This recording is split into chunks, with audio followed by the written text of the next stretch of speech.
Whether you love or hate AI, it seems like it's here to stay. And the reason video game journalists hate it so much is very different from why you or I might, because they know that they are very quickly going to be replaced. They know that they are not actually important to this industry. They are completely out of touch, and a lot of times they're losing their outlets' money. But now we're seeing another wave of hit pieces on it release from outlets like PC Gamer saying it's more important than ever to call out developers for egregious AI usage, even though a lot of people just don't care. I have a few different things to show off, but before I get into the topic, if you enjoy the content I create, check out the links in the description, join the community in my live streams, and consider supporting through Patreon or YouTube memberships. Now, these people do not care about AI potentially ruining the medium because that is exactly what they want to do themselves. We might not like AI in video games because we want the industry to thrive, we want it to succeed, and we want original ideas to release. I personally think AI is an okay tool. I don't necessarily believe it should be a full-on replacement for human beings, but at the same time, when we're talking about video games, a lot of the people in the industry are activists, and I'm not going to shed a tear if a handful of them get replaced. But the reason why the PC gamers and Kotakus and Polygons hate AI is because they know they are going to be replaced. They are first on the chopping block, and that's why they're going so hard against Larian Studios, Sandfall Interactive, but yet they're also not talking about the biggest culprits in the industry like Microsoft Gaming using it in titles like Black Ops 7 or even games like Battlefield 6 using it, but they don't care in that case. They need to keep their access while also attacking what they think is an important matter. And now they're saying it's more important than ever to call out developers for egregious AI usage next year if we want video games to remain interesting. First of all, you guys don't care about video games because you've been trying to ruin them for years, but when we are talking about the word egregious next to the controversies in the games industry that they have been blowing out of proportion, like the Sandfall Interactive Claire Obscure Expedition 33 case, where they simply had AI placeholder textures. Yeah, you're not going to convince me you actually care, or else you would say, well, Sandfall Interactive only used one texture, it's not that big of a deal. But these people are going to blow everything out of proportion to try and get their way.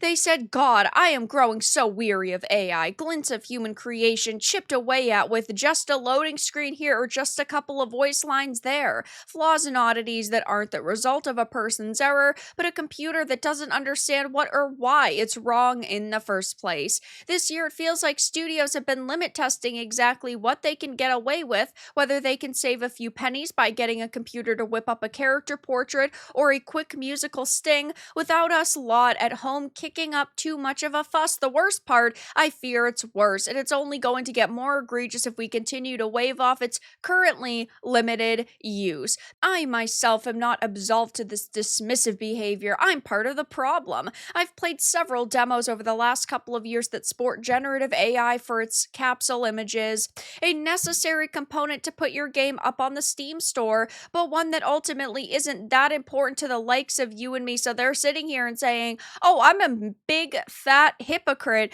but hey, it's okay because this is inevitable. You just said that we need to fight back against all instances of generative AI. I think it's great when they do my job for me and call themselves out and point out the problems with their reporting and how they are willing to look at certain projects through a different lens or certain platforms through a different lens if ultimately they feel like the game is good or they want to test out the game. They're willing to turn on their blinders if it actually means it's profitable to them or it's enjoyable to them, which I think is just so freaking funny. But they make it sound like this industry is going to fall apart, and I genuinely do not believe that that could happen so easily. Yes, I do think that over the next year or two, we are going to see more egregious use uses of AI. We are going to see people trying to put out like 95% AI games, but I do think that they're going to be soulless, they're going to be heartless, and I do think that ultimately they're going to be pointed and laughed at and ridiculed,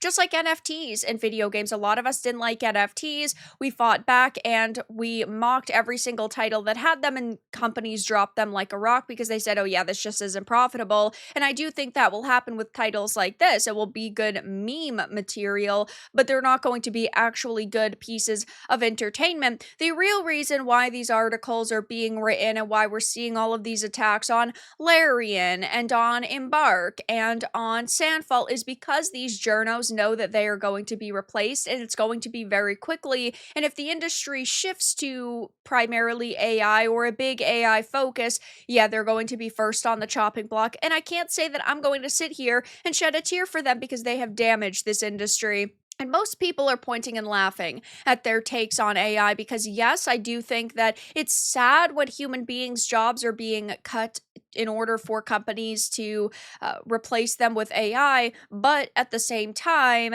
there are a lot of activists and they are creating a lot of really bad pieces of content, and it's easier to fight back against AI usage and just ignoring games that use AI if you want to, than having to just ignore games where a few activists are working on them, because the activists are able to cover themselves up and cover up their tracks really easily. And sure, AI is becoming more advanced, but at this point in time, it seems like what we're headed towards and what companies are all debating on doing is making it so you have to disclose AI usage or else your game can't make it on a platform. So it would be very easy to just ignore those games with those tags in the future.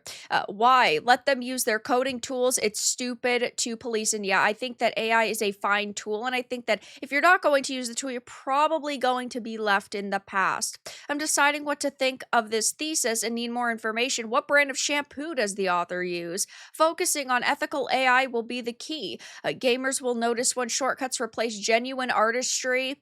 I agree.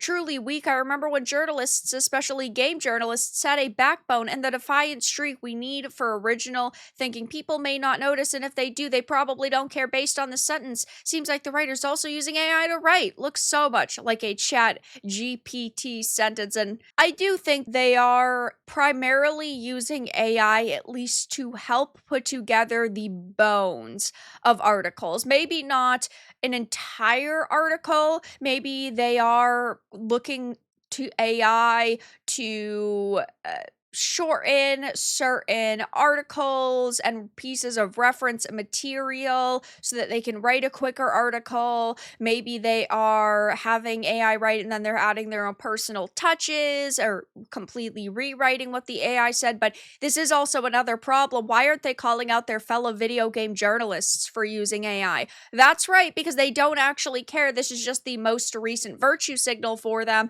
so they can get a few social points. So yes, this all got really bad a few days ago when Claire Obscure Expedition 33 swept at the Game Awards. You had hit pieces going up against them due to their limited use of AI textures, which, by the way, a week after release, they replaced with textures made by a human being. But then you had Larian coming out and making comments on AI use. We are seeing a lot of developers say, yeah, we think it's a fine tool to put in our arsenal, but yet when the Microsoft Gamings add AI into things like Black Ops 7, these journos are silent on it. And when their fellow game journos are using AI, they also have nothing to say on it. So I'll be keeping an eye on the way the video game journalists act over the next couple of days and weeks in regards to AI. But it seems that this is their new hill they want to die on, and really they just make themselves look pathetic when they're saying you need to stand up and fight back with us now because basically nobody wants to be on your side. But that's all that I really had to discuss in this video. Let everyone know your thoughts in the comments below. If you found this important and informative, make sure to give it a like, share it, and subscribe to the channel. And if you didn't, give it a dislike. I appreciate your support either way, but I'll talk to you all again in the next video really soon.